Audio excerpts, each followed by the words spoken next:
Okay, can we just talk about how wild Detroit is for a second? Look at this listing. It's for sale up there right now in the Midtown neighborhood outside of downtown Detroit.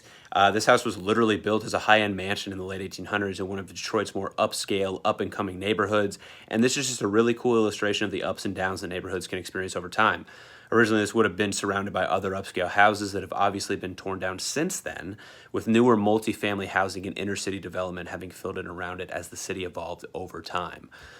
Detroit was like Silicon Valley in the early to mid 1900s, being directly at the epicenter of the industrialization of the automobile. The city was the third largest in the country, one of the wealthiest cities in the world, and over the course of 75 years, as industries evolved and large amounts of the population left the city, Detroit now has one-third of the population it had at its height in the mid-1950s. The city's foundation was built on cars, and when that started to change, the infrastructure started to crumble. I mean, they literally tore down entire neighborhoods of the city because there weren't enough people there to buy and take care of the houses that they had built for the original population back in the day. And thus we have this lonely mansion for sale, the last of its kind on the block, an ode to the golden age of one of the country's largest and wealthiest cities, still recovering from one of the most intense economic meltdowns the world has ever seen.